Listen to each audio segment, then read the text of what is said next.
High বন্ধুরা, তোমাদের আরও একটি দর্শনীয় স্থান ঘুরিয়ে দেখাবো, চলো। এই গ্রীষ্ণেশ্বর জ্যোতির্লিঙ্গ থেকে মাত্র 500 মিটার দূরে অবস্থিত এই দর্শনীয় স্থান, যা তোমরা পায়ে হেঁটে বা অটোতে করেও ওখানে পৌঁছাতে পারবে। আমরা এখন পৌঁছে গেছি এই দর্শনীয় স্থানের গেটে। আমরা এখন লাইন দিয়ে টিকিটটা নিয়ে নেব।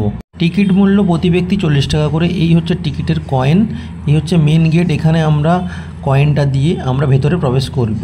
সবুজে ঘেরা অসম্ভব সুন্দর এই দৃশ্য, যা দেখলে তোমাদেরও খুব ভালো লাগবে। Welcome to Ellora caves. যা এতদিন বইয়ে পড়েছিলাম এই ইলোরা কেভস সম্বন্ধে, তা আজ সামনে দেখে খুব ভালো লাগছে। এই হলো তার সামনের অংশ। সামনেই তোমরা একটা ম্যাপও পেয়ে যাবে এখানকার, তোমরা চাইলে সেটাও তোমরা ফলো করে যেতে পারো। তোমরা চাইলে এখানে এরকম পিক আপ ভ্যান রয়েছে, এই পিক আপ ভ্যানের টিকিট নিয়ে তোমরাও পুরোটা ঘুরে দেখতে পারো। এই যে দেখতে পাচ্ছ কেভসটা, এইটা হচ্ছে 1 থেকে 34টা কেভসের মধ্যে অন্যতম 16 নম্বর কেভস।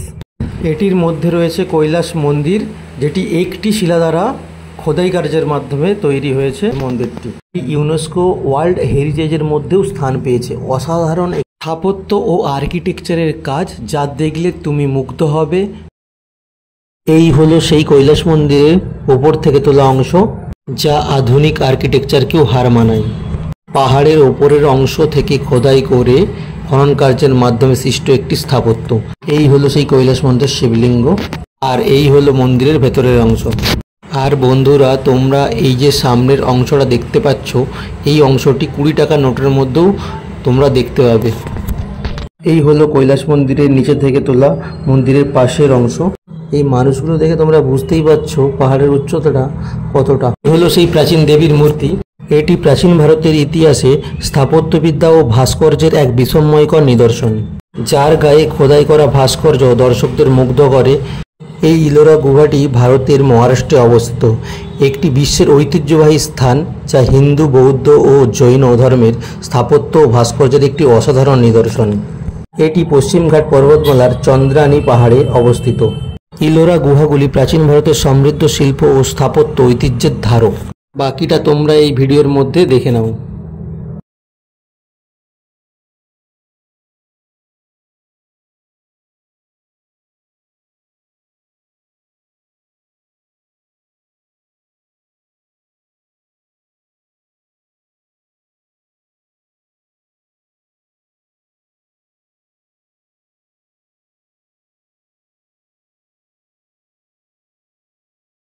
এই গুফা দর্শন করতে করতে তোমরা দেখতে পাবে অসম্ভব সুন্দর এক ঝর্ণা, যা এই কেভসের সৌন্দর্য আরও বাড়িয়ে তুলেছে।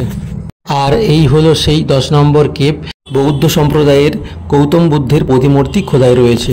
ভিডিওটি এখানেই শেষ করলাম। ভিডিওটি কেমন হয়েছে কমেন্ট করে অবশ্যই জানাবেন।